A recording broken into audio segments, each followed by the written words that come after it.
All right. So my name is Andre Poplavskyy. I am owner and operator of Lancaster Resin Works. That's my hobby. That's what I do on spare time. Full time, I work in Zimmerman Auto Body Supplies. So don't take it as advertisement for the company. It's not the goal to get you buying stuff from us, but we've been doing as a supply warehouse in Central PA for over 30 years, more than 30 years. And most products that you're gonna see in here, you guys could get from our store. And that's why usually I buy my stuff, because I don't have to go anywhere. I just grab it while I'm at work. And that's the whole idea. That's how it comes out to be. Ben was needing some help and he stopped at the store for some supplies, and we started talking about some project he was working about, and then he came and asked me if I want to talk and share more about it with you. So I'm not sure if I can teach you anything new or something you haven't heard before, but we're going to try. My primarily material of work happens to be not wood, but resin. That's what I started with. That's what I'm working most of with. But every now and then I work with the hybrid blends like you guys see, and Henry was doing his stuff with resin and wood combined, poured together. And those materials normally take a different approach than what normally Woodturners would see it in their shop, and how they attack it and how they approach to it. So I put this stuff on the paper because I will forget. I've been dealing with migraines for the last 5 years, so my head is a mess, and I very easily find myself losing track where I'm going. So if I get off the track, you just point me in the right directions, you know, keep me in line. So we'll try to do this. This is a long class. I condense it for you just for 5 hours, so we have enough time here. We'll be here till midnight, so you have coffee and donuts. So I think we're going to be good to go. So when I work in my shop, I have to plan ahead on how I'm going to work with my piece. And you probably do the same thing with wood pieces. You have to think about how you're going to mount it first, how you're going to work with it, how you're going to work with your lathe on, and then also you have to think about how you're going to finish it, in which progression, in which order, how you're going to finish it. Because some pieces, how you mount it, you're not going to be able to do it later on down the road. So sometimes while you're turning it, you will have to finish partially one side, flip it, and work on the other side of it. So that's what I did with this brush. This is shaving brush. This is one of the projects I have. This is going to be going to my barber, actually. He's been wanting one. So after we mess around with this thing, it's going to be going to my barber in Lancaster. But normally I do them as a sea glass finish on them, so it's kind of matte finish on them, like kind of like a glass that you find on the beach that's been tumbled in sand for a long period of time. This one we're going to finish it tonight. We're going to polish it completely, and I will decide later what I want to do with it. I might cut the flutes on it, how we have it on this piece in here. This is my signature triple flute design on the handle here. Just gives you extra grip in there. So that's I might do with this brush in here. So mounting and thinking ahead of time how you're going to be finishing it is critical. After that is becoming a sanding project. When you're done finishing your stuff, it's the sanding project, sanding and polishing. And that's the favorite, most hated word of every turner, 4-letter words, sand, of every turner. Nobody likes to sand. Thomas likes to sand up there. He loves sanding. So the idea is, the better your tool work, your finished tool work on your piece, the less sanding it will require for you to do later.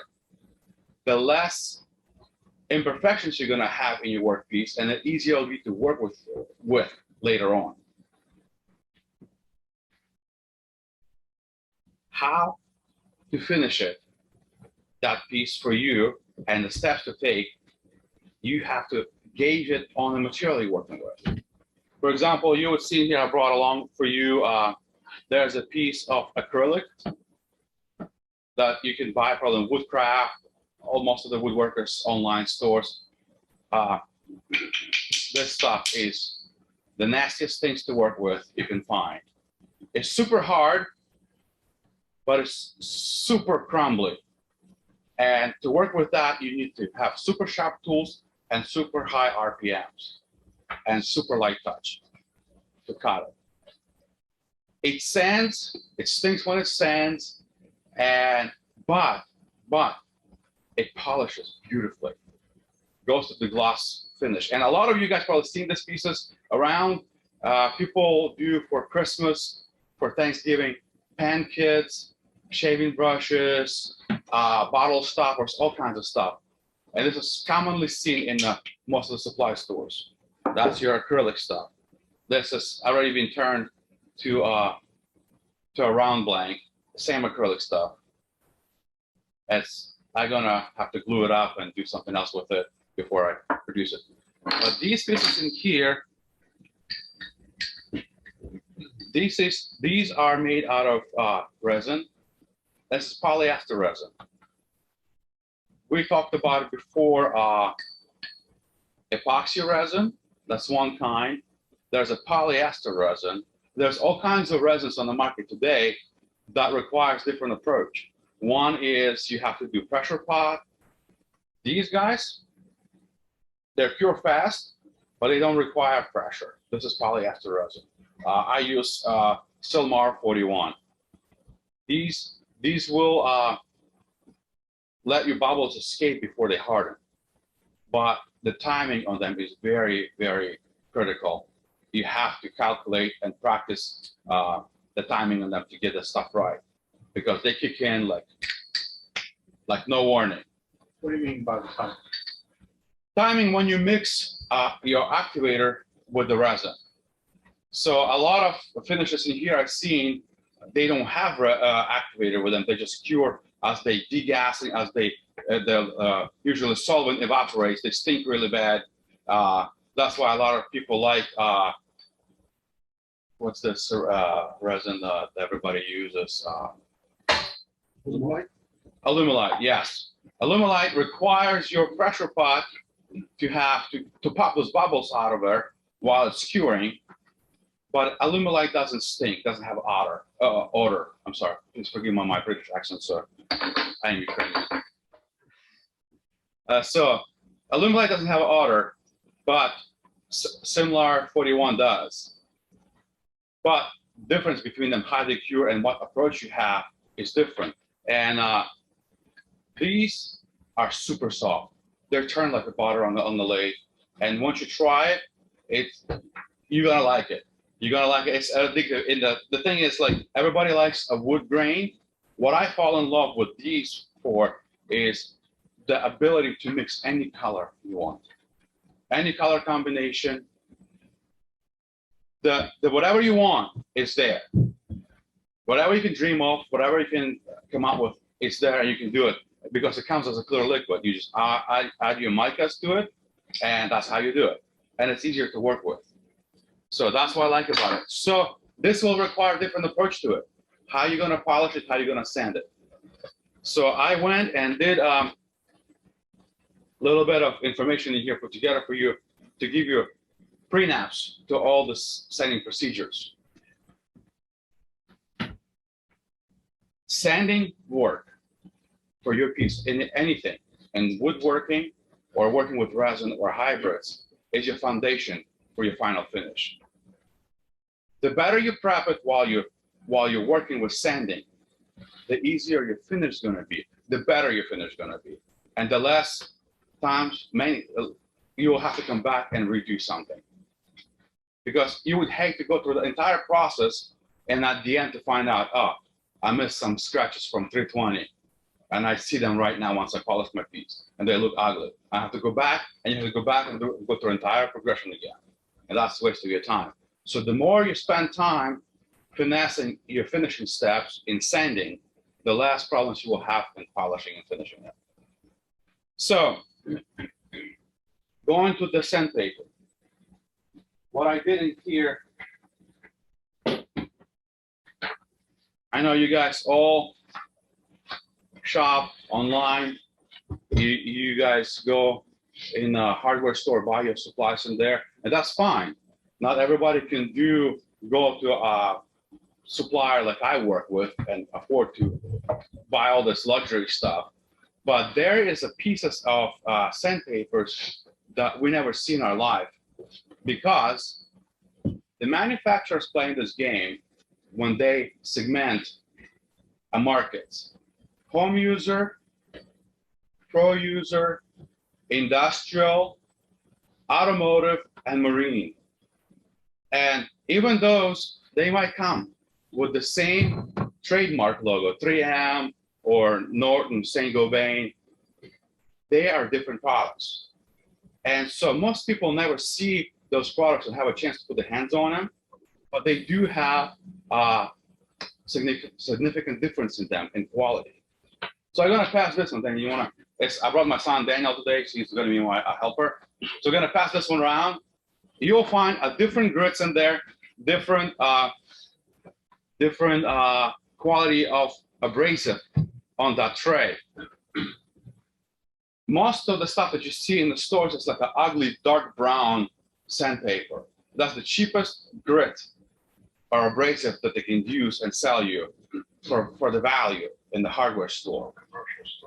But all the stuff in there, we're talking about aluminum oxide as abrasive, ceramic abrasive, or even plastic abrasive that they glue on the carrier, on the paper, for you to apply in your work. What's the difference between them? They all designed to attack your material differently, cut longer, or doesn't load up as long as possible. You will find that a yellow paper in there. That's quite often you'll see in the woodworker store, like a Woodcraft in Harrisburg. They have this Norton stuff. Great company, but again, it's a lower grade paper designed for woodworkers. Wood grain, so the wood grain doesn't fill in the grains in the sandpaper and cut longer. But what happens, what I learned in my industry, the automotive sandpaper is actually designed to cut more harsher material, like harder material, like metal, body filler, resin, longer, and don't load up. And that's what I found that works really well for working with resin. And most of the stuff that I use is wet sandpaper. Why do you ask me? Why wet? Why not dry?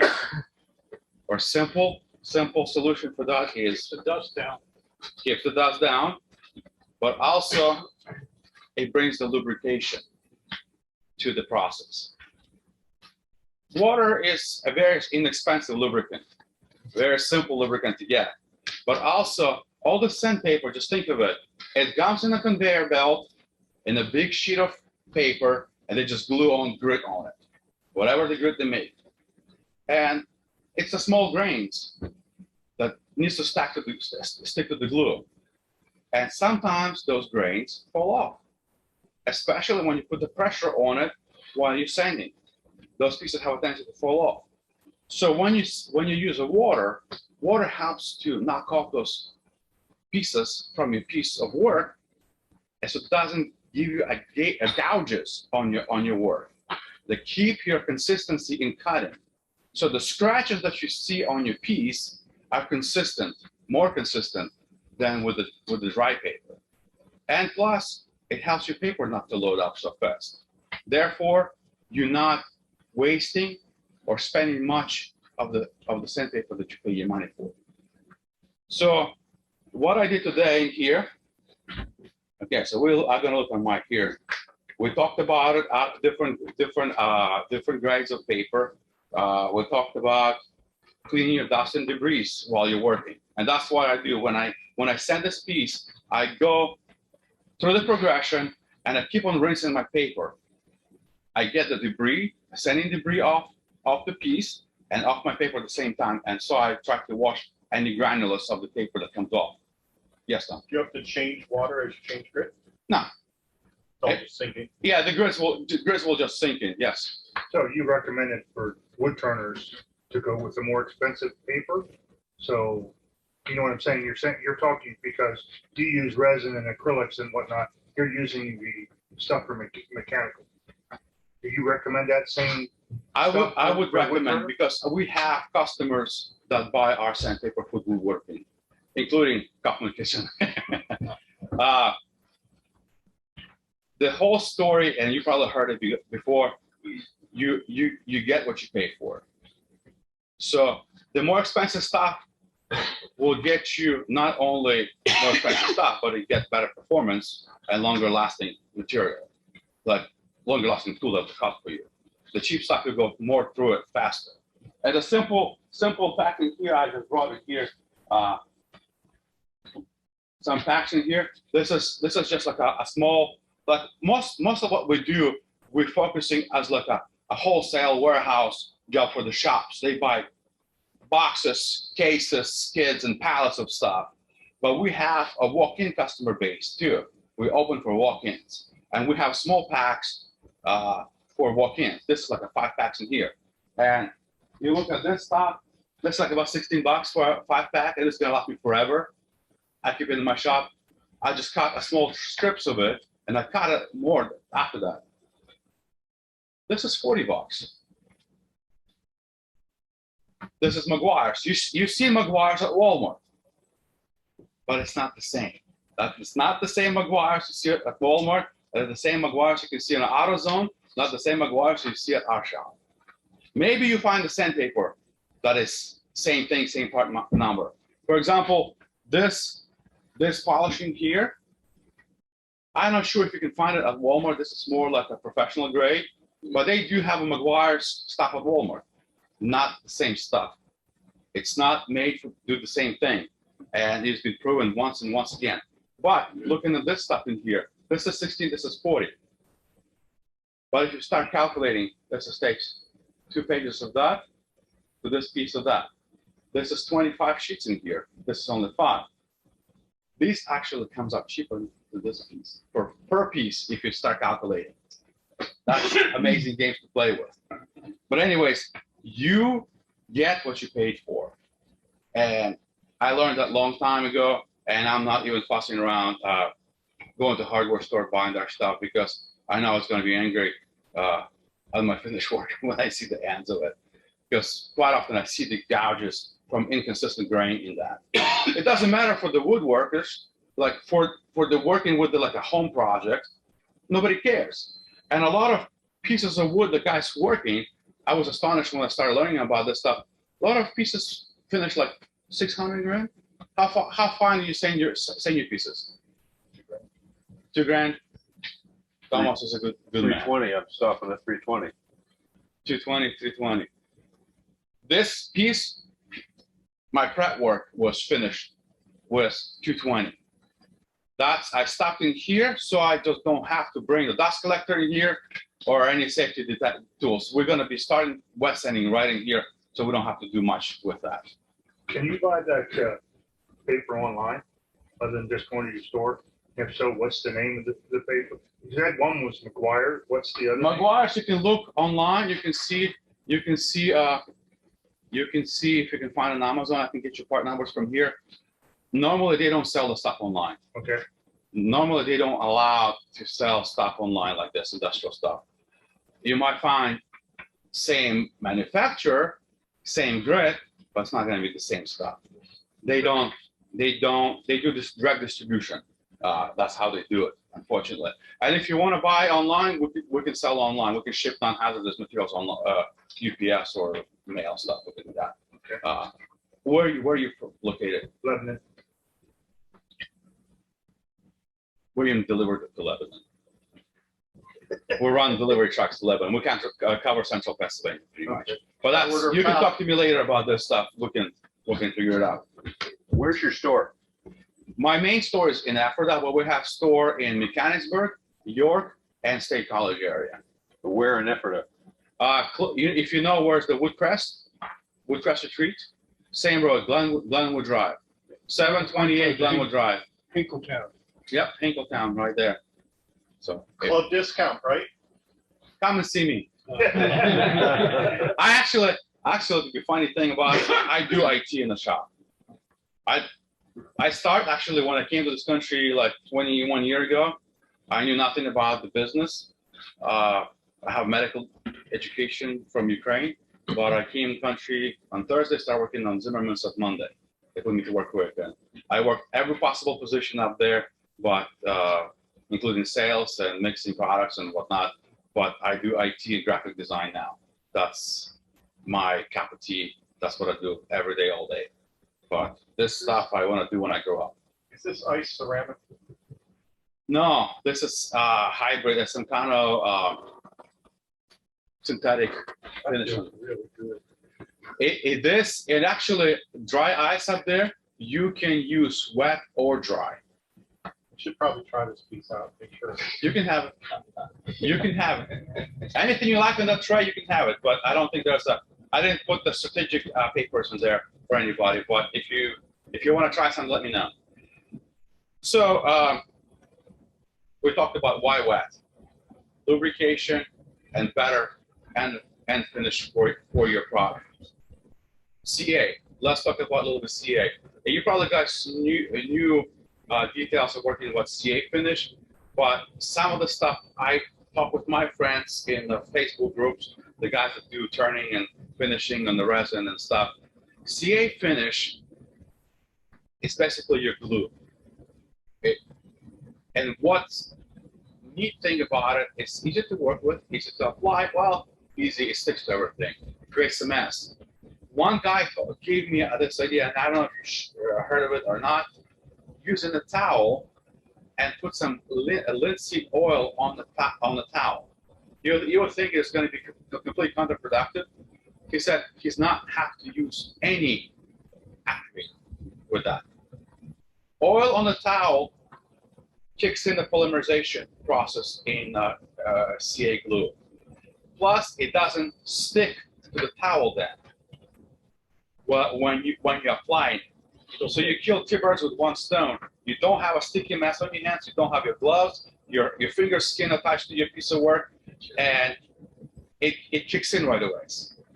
But with CA, you have to be very careful when you're sanding it and polishing it, because heat that produced during that process could haze off the glue itself, and you have an ugly glue haze in your CA finish, and that's not going away. It's going to be there forever unless you send it completely off and restart your finishing process. So again, cold water is your best friend when you're working with CA. Lubrication and cooling at the same time. And most important thing, watch your speed. How fast do you turn normally your projects? 3,000 RPM? How fast you could go? Pedal to the metal. But when you go sanding and finishing, polishing, you can slow down. That's something I learned, and I've seen a lot of people mistakenly do that in YouTube videos. You watch people, the guy finished turning and his leg is turning, he's jump in and start sanding right away and polishing right away. Same speed, never changes anything. Again, if you apply those thin coats of CA and you're late on 3,000 RPM, you put your sandpaper on it like that 400 grit, even 400 grit. You burn through those 3 layers like in 5 seconds. And all of a sudden you have a dull spot and it doesn't get shiny because you're back to your wood or to your resin. Slow it down. I normally run my sanding operations about 1,800 RPM. So I have my variable speed. I have the dial up there. I just turn it down to 1,800 and I go start sanding it. Nice thing about it, it also doesn't burn your fingers. It doesn't burn your fingers. How many times your fingertips that you was working on and it was like, got a little bit too hot, a little bit too much pressure and too much speed on this. So it doesn't burn your fingers. It doesn't burn your finish. Slow down. Next. How fine do I need to sand before high ready for polishing process. And we talked about it before. Some people go 2,000. I've seen some YouTube guys. You probably heard of this product called Micromesh.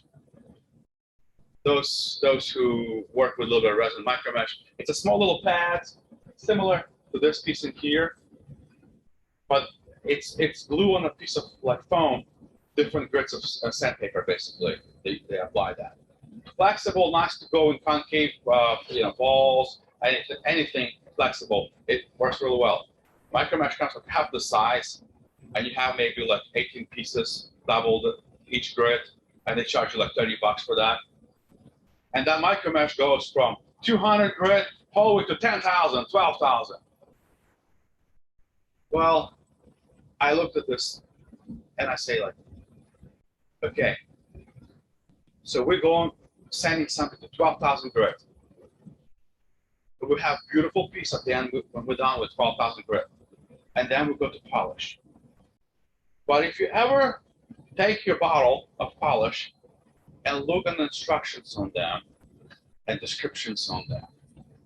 For example, this one, Wizards, I really like that one because it clearly says 12, we'll take 1,200 grit scratches out. Okay, so we just did the 12,000 and this will take 1,200 grit. What people don't realize is sandpaper is your abrasive, right? You're seeing a wheel system. You have a bonnets on it, buffing wheels that you apply rouge to it. Rouge comes in on different colors. Blue, white, brown. These are also abrasive, just in the paste form. They have a granules of grit in it, embedded. That's when you apply on your buffing wheel, it applies to your piece and does the polishing for you. Final sanding, super fine sanding. This is all in pieces. Instead of sandpaper, you have in a paste form or in liquid form. This is your compounds and finishers and polishers. Think about it, liquid sandpaper. Liquid sandpaper, it has grit in it. So when you go to progression from 200 grit to 12,000 grit, and then you turn around and come back to 1,200 grit, you just wasted your time. You did all this fine work and then go with a grinder on it. Again. What? You could have done something else in that time. But those 2 hours that you spent going to 12,000, you could have drank some coffee, a couple donuts, and come back and finish quickly with that stuff. So after a few years of experimenting, working with plastics, resins, epoxies, I found these two little guys in here, Meguiar's 105 and 205, work absolutely amazing. They give me good results for my finish. Sure, you can go to about 1,500 grit with your sandpaper, and then throw in the wheel system and quickly polish it. That's when you have a quick production, a lot of pieces to work with, and you have a couple very unstable pieces that you have to kind of turn around and you can't really get to them. Wheel system would work well for that. They also have one attachment like this that goes in here. You can have a one bonnet instead of three at the same time. And they have a ball attachment like this, like it looks like a mushroom that you can use with. And that works great with the finishing wood projects because again, your wood projects don't need to go to super high finish to get a glaze on it, like especially with the grits. What do they call it? Henry, remind me again. Shire grit. Yorkshire grit. Yorkshire grit. Yes. It puts the gloss on the wood, but it's not necessarily a finished product. Finished product in the understanding of coating it. For example, here's the brush that one of my friends did. That's a beautiful maple, but it was also dyed and stabilized. And he did on it wax finish. It looks glossy, it looks, you know, it's smooth, whatnot. It's my son's brush, actually brush. That's his first shaving brush. So I brought it as an example here. So I talked to him. Okay, so stabilized wood doesn't need to be finished. It's already impregnated with resin. It's already waterproof. So they say. When he first did his first shave with his brush and we let it sit on the counter, next morning came back and I picked it up and it was a blue ring underneath of it. Dye is coming off of it. It's finished. Water is not going to really damage it too much anymore. But is it protected 100%? Is it really done?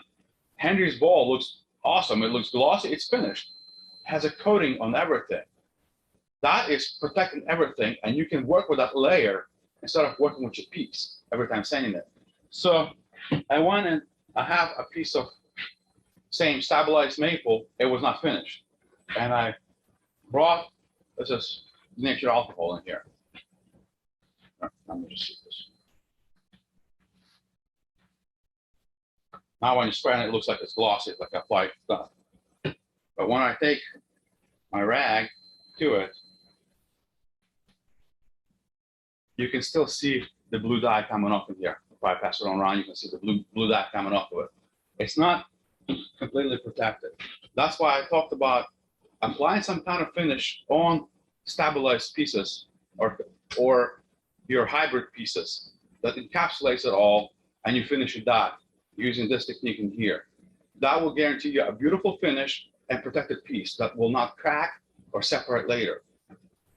Because sometimes, and I've seen that before, specifically small pieces or intricate pieces, when you have epoxy and wood together, over time, they have a tendency that bond between the epoxy and wood get damaged and they crack and separate. Many different factors go into this, depending on the moisture content of your wood, depending on what resin that you use for that. It's all matters. That's why Alumilite is more recommended for doing this kind of like work with hybrid resins, because it sticks better. But again, it's a pain using the pot system with it because it requires pressure to be completely bubble free. So I prefer finishes that have two components in it, like activator, because when that system kicks in, it's a chemical change of the structure of the product that later on is not soluble. Okay, so that finish is not going to get softened by water or solvent, anything else. You applied it once, you dried off, you finished it, you shipped it out, and you'll never have to worry about it. And that works. This technique will work on that finish or any epoxy or any resin that you're working with. Nice and simple. And I'm trying to see down here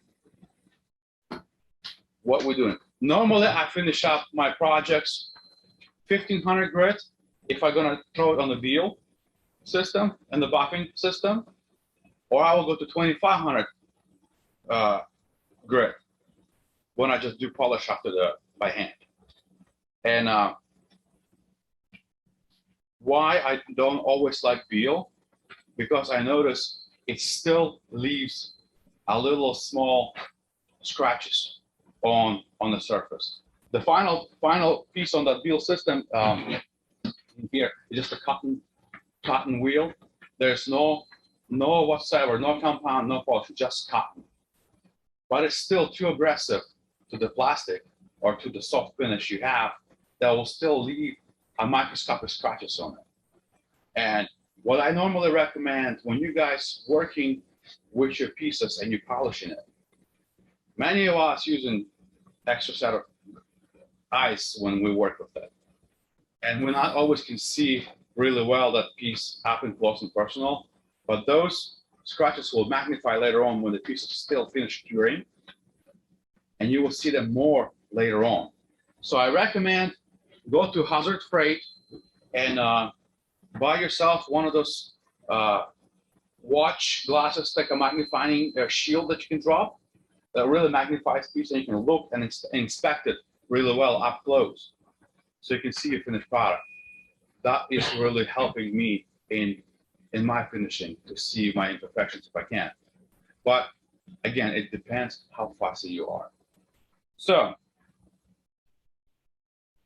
when I go to polishing, so we're done sanding to the progress. When I'm done polishing, sanding, I start polishing. I slow my lathe even more. Again, you don't want to burn your piece on a high RPM while you're trying to finish that gloss. How many times I had this funky ridges on my pieces, and I'm running on the wheel, and if I go on the first grit of polishing, even with that polish on, even if I slow it down, it still burns and melts the plastic, and I have a horrible edge on it that you have to go back, resand it, and redo it again, because that paste and that material is too aggressive for resin, plastic, or any other hybrid pieces. So we need to slow it down. So I slow down my polishing like how we do on the classic cars, 30 to 1500 RPMs. By that time, when you guys finish your 2000, 2500 grit sanding, it's very little left in there to finalize. Your polish wants to work for you. You just need to slowly apply it, turn it, and let it run its course on a slower RPMs. And that's it. And you're gonna see how quickly it changes from being so dull to super glossy and see-through. And there's not much to it. It's, if you look on your second page, there's only a few instructions in there. Dry sand, 180 to 220. That's the progression. I jump from 180 to 220. That's my dry sandpaper. That's what's done on this piece. And then I go through my progression. 320, 400 grit, 600 grit, 8,000, 1,200, 1,500. And then I'm ready for polishing and sanding. That's it. It's super simple. But you cannot skip in this process because you're gonna see the scratches. They're gonna be there. You cannot skip it. You're gonna go from bigger to smaller, to smaller to smaller, and sticking to that. And if you miss a piece, you come back and just do it again, no problem. And you can start at any time. The worst case scenario, you come to the finish and you see the big scratches you missed. So I slow down, I stop often, I check it often, and look at this piece as much as I can. One thing I forgot to bring today is microfiber towel. That is a great help when you need to wipe it down to see better. Microfiber towels don't leave the scratches on the pieces that you're working with. They don't lint, they don't tear. They work fantastically for the piece. By the way, what I brought here today, this piece. Let me come back to this little piece in here. I have my wet paper in here. Wet paper is meant to be applied wet. And manufacturer asking you to soak it for 15 minutes, 15, 20 minutes before using it. That's how wet sandpaper used. You always see wet or dry paper. This could be applied dry or wet. When you apply it dry, keep in mind that if it says 800 grit on a wet dry paper, when you use it dry, it's going to be more performing like 600 grit if it's dry. When it's wet, it's going to be what to say. Yes. So folks are using this stuff on wood. The water's going to raise the grain. So can they use oil or like a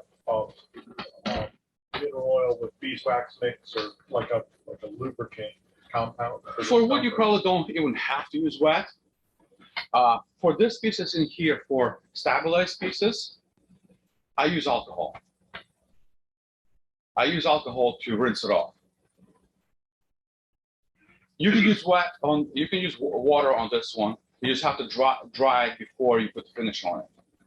And when I use stabilized wood, I only need to do it till 800 grit on the wood. Because you need that scratch, that gouge from the sandpaper for your finish to adhere to. So keep that in mind. If you polish it to 2500 grit on the wood like this, your finish is not going to stick to it. It's going to fall off. It's going to flake off later on. So you need to leave enough of scratch for clear to adhere, but for scratch not to be visible underneath of it. And 800 grit is about sweet spot when you're not going to see those. That's what they finish cars with. 800 grit, 10,000 grit, they finish before they put clear on the cars. You never seen those scratches. You never seen any of that. But you see a beautiful show gloss on the supercars. So that's what I do with my hybrid stuff. 800 grit, apply finish to it. Then work with finish. I would normally work in. But normally today we're just talking about working with plastic, acrylics, and stuff like that. So it doesn't really apply to wood. Wood is a completely different animal, and we approach it a little bit differently than the plastics. So keep that in mind. What I do with wet sandpaper, it's wet. So I soak it. That's what I brought my tub in here. I bought myself in the Rockler. I bought myself a glue mat. It's a rubber mat to put on my waist. I don't really get out of my way to protect my waist.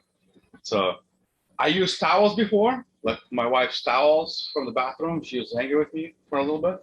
The thing is, sometimes you forget to remove your towels after you finish wet sanding and polishing. And the towel is wet, right? Drippings on it and everything. And then you come back next day to your shop and you pick out the towel. Oh shoot, I forgot to dry my towel. You lift up the towel and you see your waist all rusty. And there you go. You start sanding and polishing your waist before you can turn anything.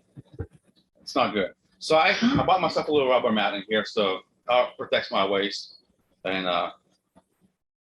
makes the cleanup mess easier. I cut my sandpaper. For the bigger projects, you don't need to do this, but when you're working on the pans or brushes or bottle stoppers, it actually works really nice when you have a small piece. You don't need to soak a long big piece and then you tear it apart. I just cut it with the scissors and I put with a Sharpie, put a number on it so I know what grit sandpaper later on, so I don't forget. Is it a 300 or 3000? Well, you kind of can feel it, but when it comes between 6 and 8, that's kind of a little harder to do. So I put the mark on it, put what grit it is, put it in my tub in here with water, and I'm ready to rock and roll.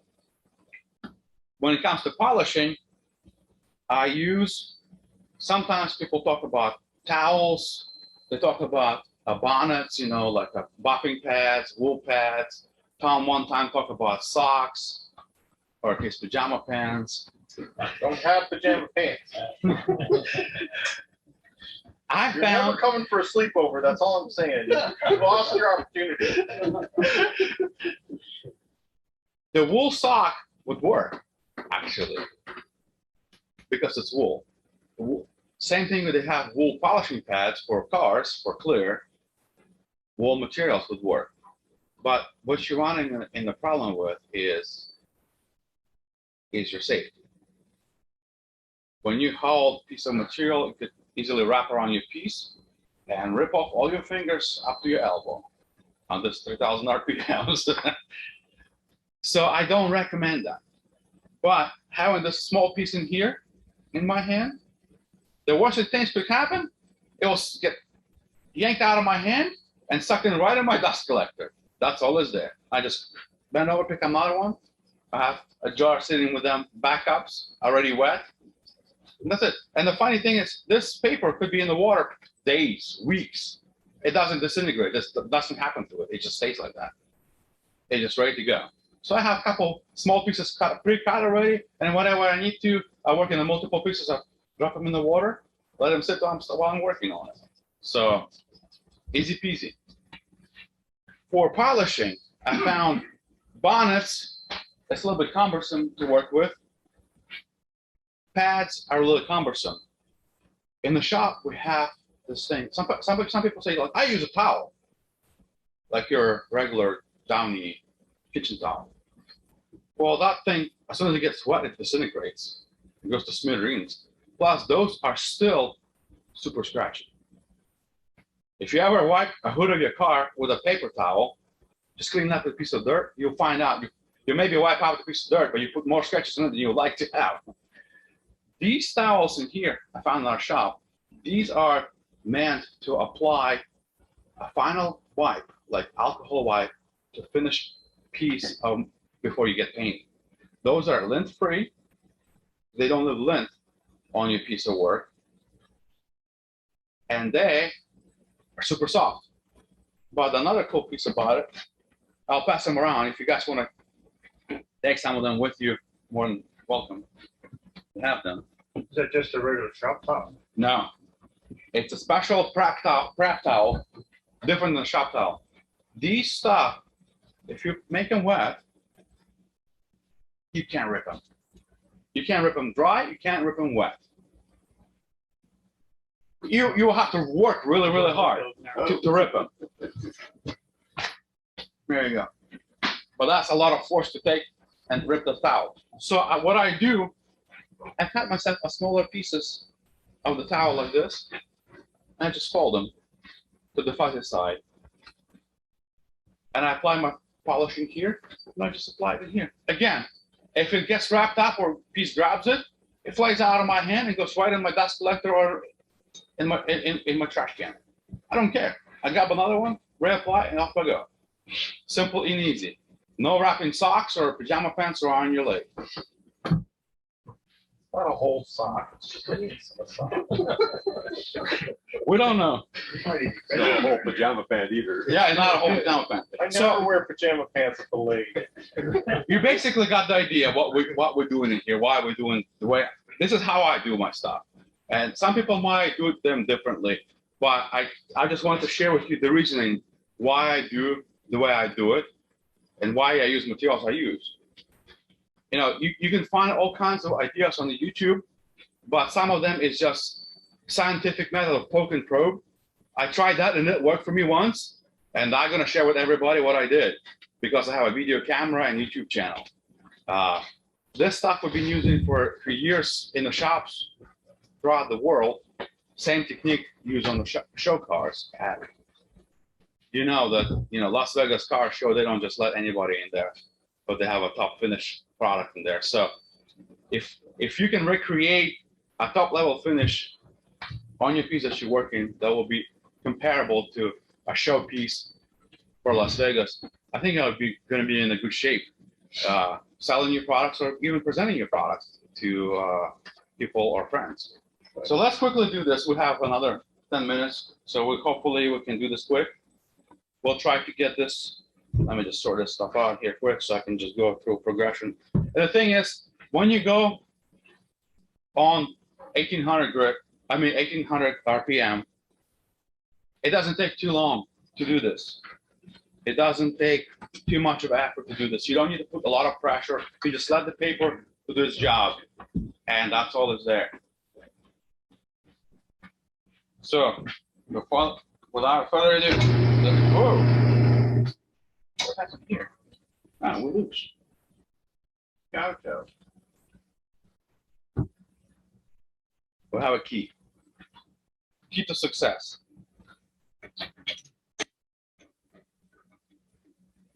So what I already did when I was talking about mounting your pieces, I already did polish and finish this part.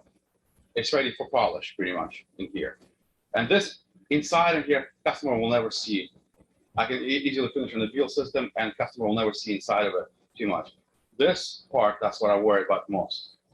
That's where I'm gonna get in. And that's why I didn't finish the rest of it. So let's do this. Not cracking. All right, let's see. Is the white part of opaque epoxy as well, or is that? This is resin that was has white pigment in it with a little bit of yellow, so it looks like ivory. So this whole piece started as a clear liquid. The green part has a little bit of green in it, a little bit of blue, to make it look like a green bottle. That's what it was, going like a green bottle glass. So let's try again. That's a little bit better. So we start with 300 grit. And of course, you guys sitting right in the splash zone, so you got a good seat.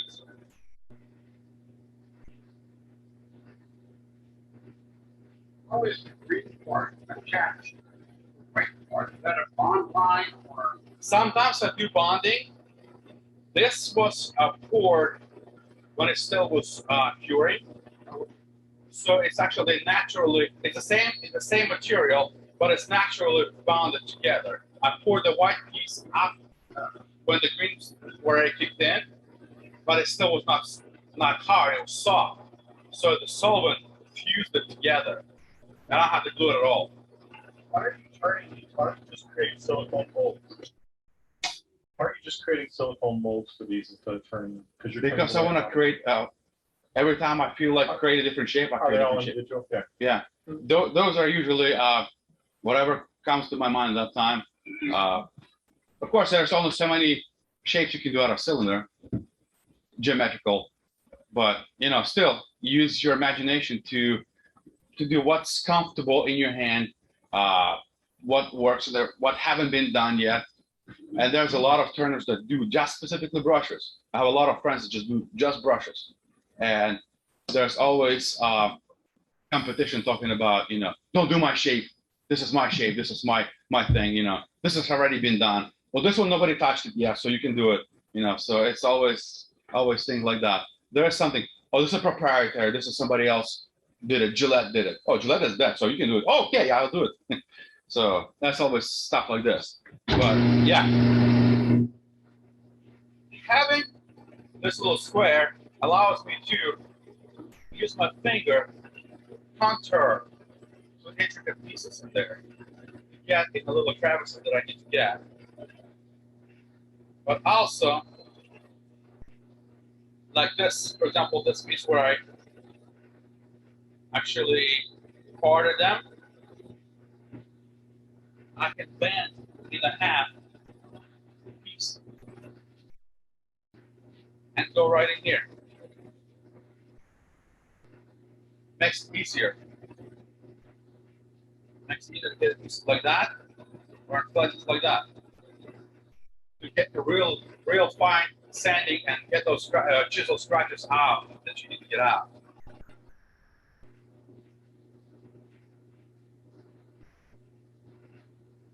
And of course, this blanket here has been laying in my shop for a while, so it's not really, it has a flaw in it. So that specifically I brought it into a test piece. So if we screw it up, it's not a big deal. It's just a piece to play with. It's not necessarily like a showpiece, but I'm gonna finish it and just gonna give it away to somebody. And happens to be my barber was asking about one, so I figured out we're gonna do it. So I did 320, 400, and of course I just want to do, rub my hand through it, lick a little bit, just wash it off a little bit. Or sometimes I use this little detailer spray. Detailer spray is nothing but the soapy water. And what I tell people before, when you're making your water in here for your polishing, for your sanding, you get just 1 or 2 drops of Dawn dish detergent, and that will do exactly the same work for you. Or you can put a spray bottle and go with that. I found this little trigger spray for alcohol when this trigger bottle with alcohol. I got it. Trigger bottle at Walmart. But my alcohol I can spray it on when I work with the hybrids. It works really well.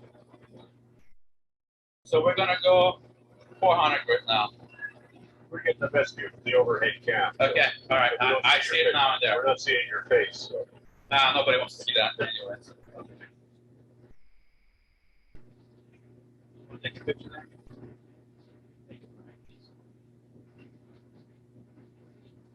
So I do this 400 grit. Without question.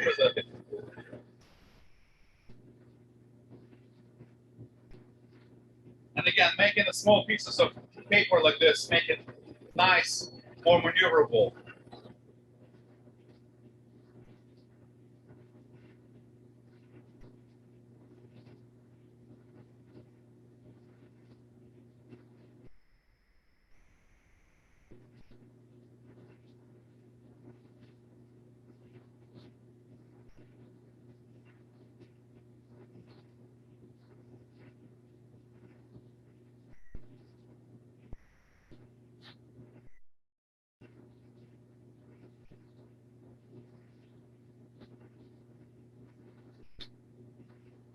All right, 400 is done.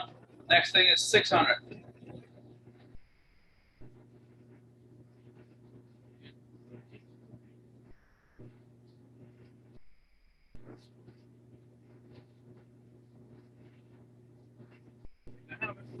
Yeah.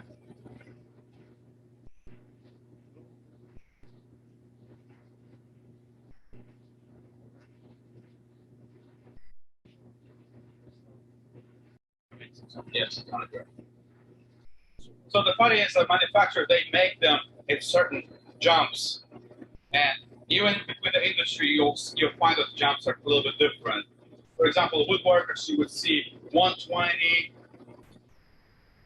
and 150 grit, and we hardly ever see in the automotive industry 120, 150. It's 80, 180, 220. Jump that way. Because there's really not that much difference between 120 or 100 grit and 150. You don't need to go through such a drastic progress in a low grit like that. Because what 80 will take out most of the shaping, 180 will finish it off, those scratches for you, and then you can go to finer ones. When the finer grits kicks in, then it's more kind of critical to have them finer grits step by step. But again, as I see, like a lot of woodworkers, they don't go above 300, 600 grit. Oh, you're pro. But when it comes to the resin, hybrid stuff, you want to go as fine as you can without going crazy.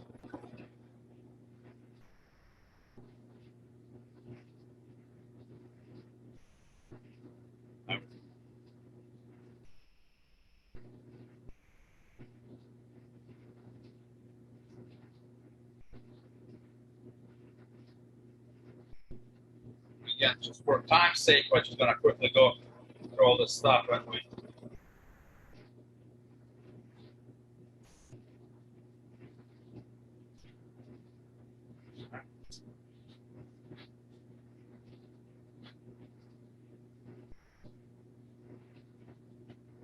You can kind of see already how this resin clears out. We're at 1,000 grit now. You can kind of start seeing the clearness in the whole entire piece.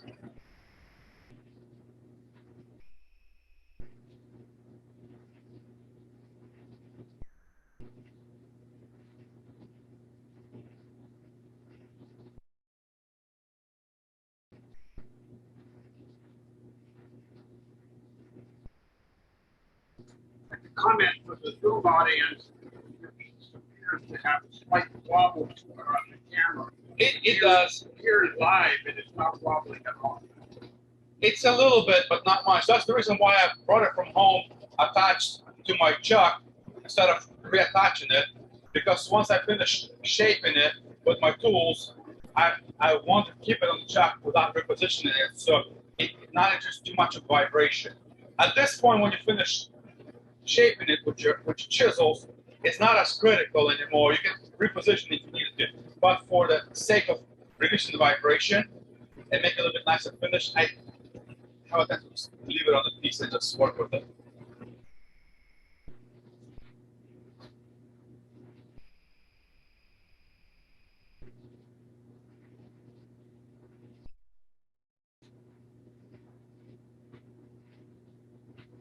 All right, we're at 1,200.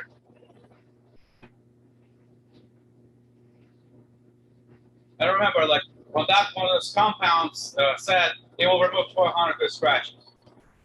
So technically, after this, we can stop. I want to take it a little bit finer than this because, as I learned from the pros, 1,200 sometimes is not enough. 1,500, they might stop there. The really anal guys will go to 2,000, and that's like, okay, that's it. I'm gonna start buffing and polishing. But then even those guys will say, if you want to use less elbow grease and let the machine do work for you, instead of you trying to force the piece and make it nice and shiny, go a little bit finer. You don't need to go to 12,000, like some people do, but just, 2,000, 2,500, you're good to go.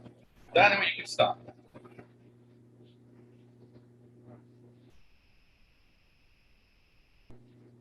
Barry, I think the wobble that we might be seeing is an optical artifact. Yeah, I think so. Yeah, I don't think it actually is wobbling. No, it's a water and a sanding residue. And it's the way they lenses work. They take Yeah. a series of pictures. Yeah, I don't think there's anything there. You can see it's now it's nice and clear. But we're gonna go a few more steps and we'll be done in a second here. Now, again, if you guys working on smaller pieces, again, pans, bottle stoppers, brushes, or anything small pieces like that, I cannot recommend high enough getting variable speed plate. It eliminates all this messing around with the belts, guessing at the RPMs you have on it, dealing with the readouts. It's just right there on the rheostat. You've seen it, you've done it, and you know for sure every time it's the same speed that you're working with. You can kind of be more like precise and more kind of like dialed in. And it's easy to adjust every time. We had a lot of discussions in our Turners group on Facebook and Instagram that I'm friends with. Young Turners coming in and asking, like, which slate should I buy? Well, it depends on your budget. But if you can afford to buy a variable speed, I would recommend that any day. Variable speed. If you buy used, buy used. Better than buying Harbor Freight blade that doesn't have precision or wobble in it, and you can't really control it too much. Instead of buying a new one, Chinese Harbor Freight, buy used one, Jet, or find one of those, what's the woodworker store or sells. Robust. One way. Laguna. Robust in one way, it's next year of money, which is the dream of every man. They But, sell a lot of Laguna. Laguna's good, but what's that? The grinder, the brand of it. Like Rikon. Rikon makes a knockoff of Jet, and they also make a variable speed. And it's $600 something you can find sometimes here. Not a big deal. You can find a good tool for not expensive if you're not too fussy. And my story behind the way I started with the most horrible lathe you can find. That was shop speed. Everybody has them. Everybody used one, but I only use them for a little bit and sell them because those things everything's backwards, everything is not lined up, and it's a complete challenge to work with. But that's what I started with. That's what I said to myself, this is what I want to try, this is what I'm going to do. And later on, I upgraded. And when I put my Jet to work, I was like, why did I wait so long? Why did I do that to myself? It's true again and again. You get what you paid for. And there's always sales in America. You always get something for cheap on the holidays. And they will ship it for free. Or if you're doing it in Harrisburg, you can buy it online and then deliver it to the store for you for free. I bought a big piece of equipment online on a good deal, and they shipped it to the store for me for free. I just picked it up in Harrisburg with my truck. I didn't have to go get the freight company to deliver it to me for another couple $100. I just got it done, delivered. Okay, so we're on the last grid in here. This is just simple fine stuff. It's nothing crazy here, and I don't have mess around with it too much. I just do it for the show's sake.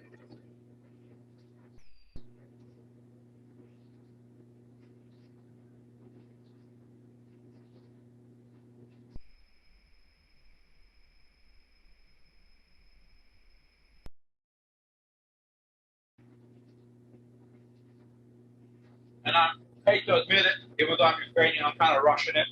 So, but yeah, I'm gonna spritz it quick with my detailer. Just wash it off, and then just use this towel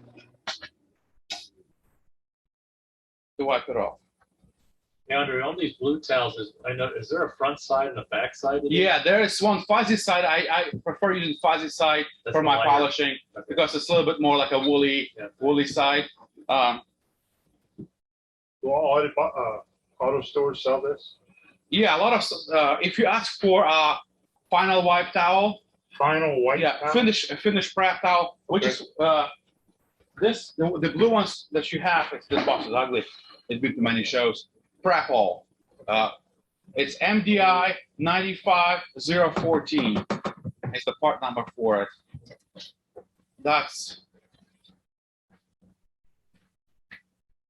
You can see it. Can you see it? We got it.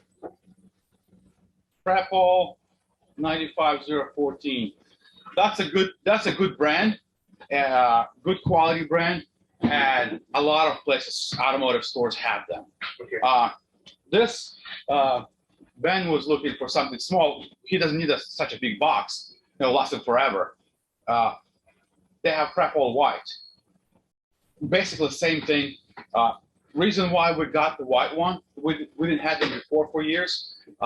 When the new finishes come up, a new product comes in the market. The blue ones were for solvent-based paint. Okay, we use it for solvent.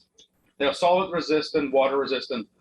But when the water-based product came in, they noticed that somehow water-based reducer was making those blue towels bleed blue. And that's not a good when you have a white car. So painter's not happy. So they come up with the white towels. It's basically the same thing, and they're available in the smaller packs too. We have them in the store. That's why I brought one in here. I never tried them white ones before. I'm gonna make sure I'm gonna try them in my shop. So here we are. We're almost there. Final thing. 105 and 205. 105 is a coarser, ultra. What's nice about Meguiar's, they have this nice nifty scale in here. How aggressive it is. 10 is most aggressive, and the lower you go, the finer it will be. When I talked to Meguiar's rep, he said they formulated this two compounds, these two polishes, being a water base, not a solvent base, a water base. And the grit, the abrasive in this compounds designed that it lasts almost so long before disintegrating. So it goes to nothing. You don't get much of the grit left. Once it's done its job on the piece that you're working with, it disintegrates, which it makes it really nice. There's many companies out there that do compounds and polishers, tons of them. 3M, you probably heard about 3M. You've probably heard of Meguiar's. If you didn't, you heard now. Mothers and others. There's tons of them. But Meguiar's and 3M and the Wizard products was very commonly used in a lot of shops, in the body shops industry, because the quality about the same. The pricing is varies. So 3M is really expensive, almost double than more than anything. For example, this quart of 3M compound, I decided to brought it in for you because they do have compound and they have a polish. So the step 1 and step 2. Okay, one coarser, one is finer. 1200 grit, 1500 grit. When you work on some darker pieces, especially black resin, quite often you will notice you would have a swirl or the microscopic scratches on it. So it doesn't matter how much you polish, how much you buff, they stay there. 3M come out with this third step called the ultra fine polish. It needs to be it requires a super soft foam pad to apply it, but it completely takes the swirls away.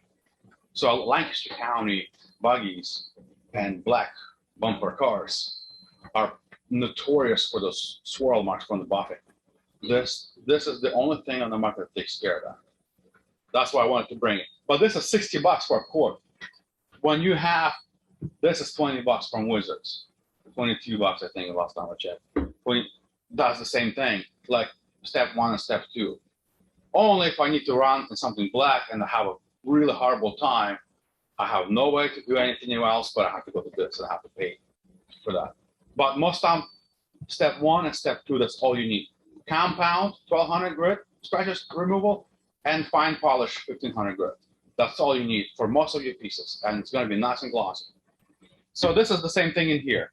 105 is 1200 grit, compound, and 1500.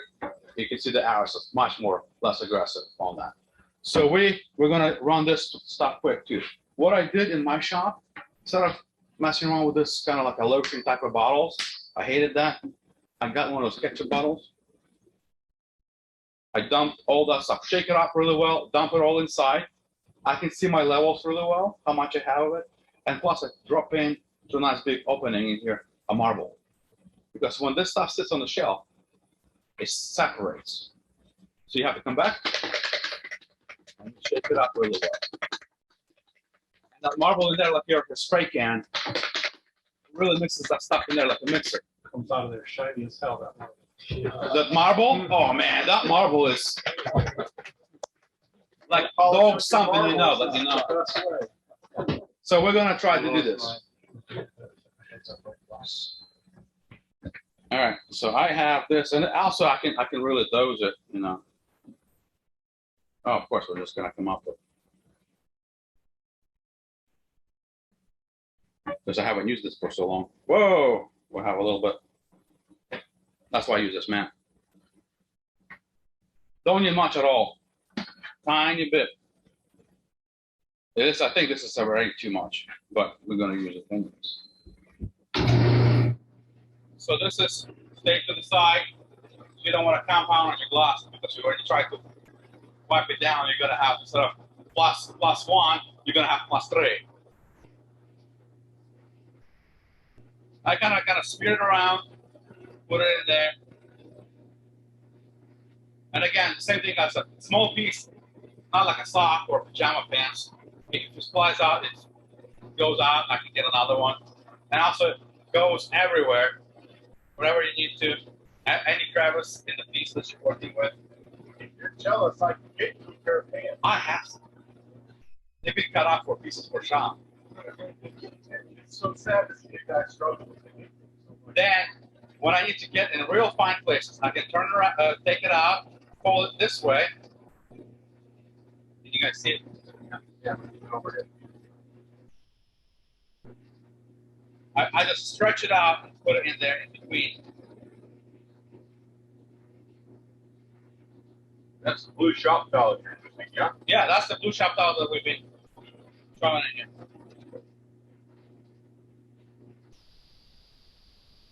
So the white ones are also called prep ball? I'm sorry? The white ones, it's also called a prep ball? Yeah. Okay. Yeah, it's the white one it's a crap ball towel in here. It's just a little different number, different part number for it.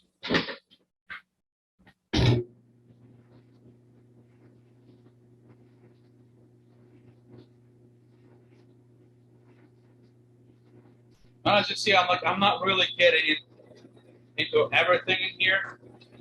Not much time in here, but let's call it. I'm done with the first step.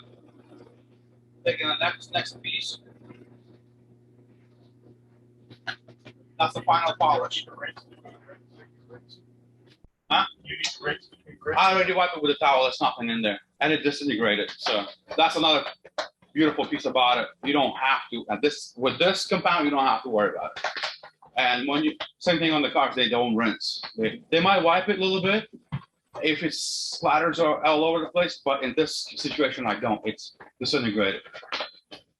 So I take this little guy in here. This is super liquidy, almost like a milk.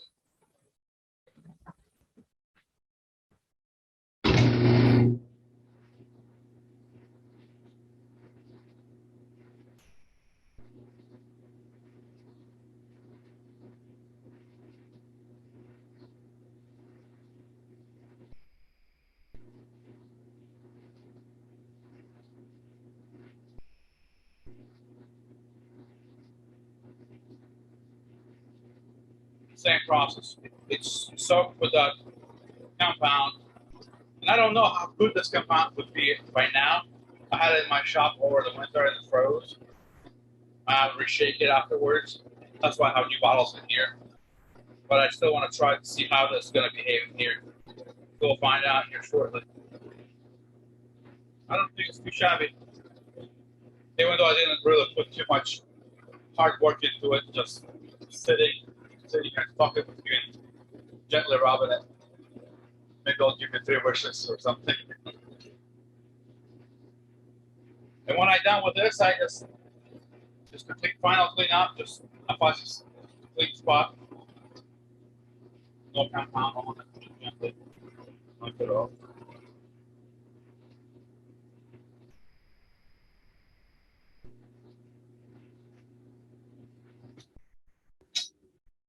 I don't know if you guys can see, but you can clearly see the difference when we started with it. Can you zoom in the overhead camera? I still see some scratches in here on this flat piece. I would definitely not let it go like that. But again, if I would be working in my shop, I would be paying more attention to what I'm doing and less talking.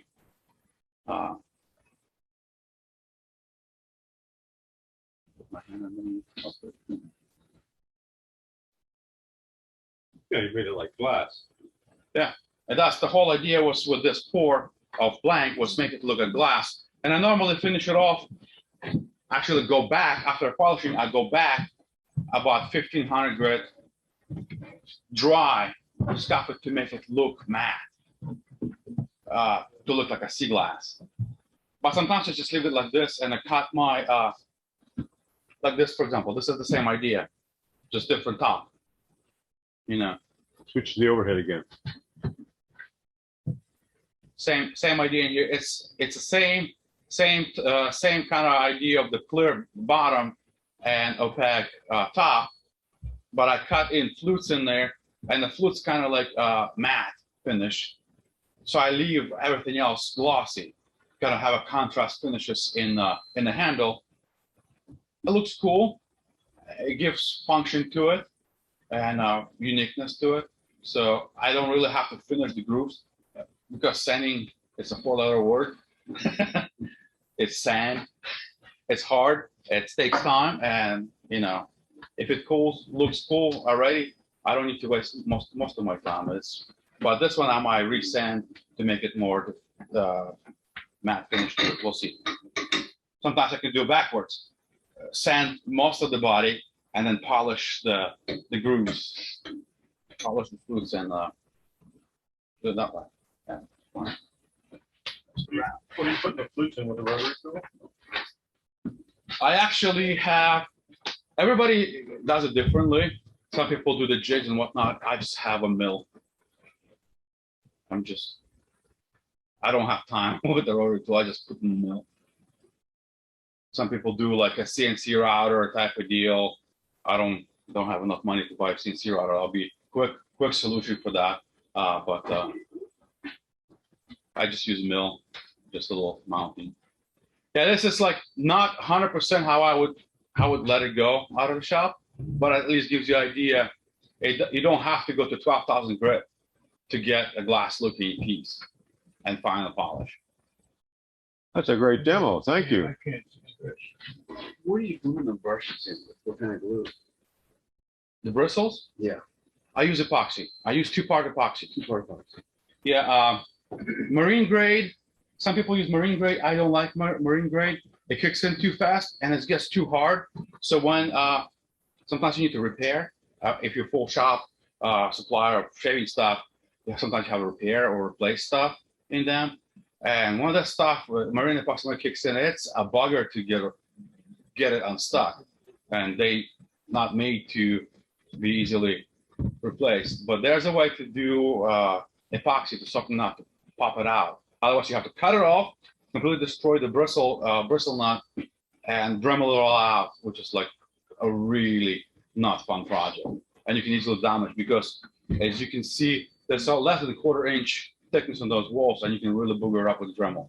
So I try to use something. Some people use silicone. outdoor silicone to put it in. It's less permanent. You can put it in the freezer and top it off later on if you need to. But I prefer a more permanent solution, like semi-permanent, like epoxy. That works really well. Two parts stuff. Somebody said they can't see the scratches.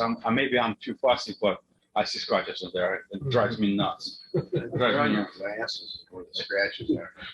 Yeah, possibly. Everything looks like it. Maybe on my eye. Sometimes I put the contact lenses and just get it out with the whatever's next of my. Andre, are the bristles, are they like badger fur or synthetic or what? This one in here, it's a badger. Badger is hard to get in the United States. You can get, don't get me wrong, you can get a badger in the United States. Golden Nib sells them. Even Woodcraft sells them. Woodcraft badger knots are garbage. And if you make brushes from those knots from the Woodcraft, nobody gonna buy them from you. Those who knows what they buy, they're not gonna buy from you. They'll be go as a novelty thing, but they're too small, too floppy, and completely useless in my opinion for shaving. That's the difference. So I can talk about shaving for a long time. That's my another hobby. But Golden Nib, you can buy them. You can take a risk and go to AliExpress and order them from. But remember, the U.S. government wants you to buy a license, import-export animal product license. I own one. I pay for it every year. It's a process. And when those brushes go through the mail, U.S. Coast Guard and Customs check. And I buy a lot of them, so I don't fuss around with them. But you can buy 1, 2. They might sneak in through the mail. Sometimes might not. They might completely take your package and seize it. They might come knocking on your door with a fine. Everything's possible. I decided not to test the U.S. government. I prefer not to fight with the governments. So I just buy the license, then I just buy it directly from manufacturer. But you can buy synthetic, which is way less hustle, less upkeep, and easier to work with. And a lot of U.S. stores have them too. Like, if you ever guys need some pointers, let me know. I will get you places where to order that. And that brush actually misses one last critical piece, which is goes absolutely last. It's a maker's mark. You can see this. It's like a coin. You should come down from the overhead. Switch to the overhead. Oh, sorry. Now get into the picture. There. There you go. Lancaster Razor Works. And that goes in the back. Because marking your work is an important piece too, so people know you. And that's what makes this hobby worthwhile. Because when you just give away pieces, it's one thing. When you sell pieces, even if you do it for fun, it pays for your shop tools and your shop supplies, at least. And that's what feeds your hobby and keeps it going. And your pajama pants. And your pajama pants. And don't get your Those are socks off. free. And don't get your socks off. So I think that's the whole extent of it. I guess if you guys have any more questions, go ahead and fire them. If you don't, I hope you learned something. Maybe you heard some of this before.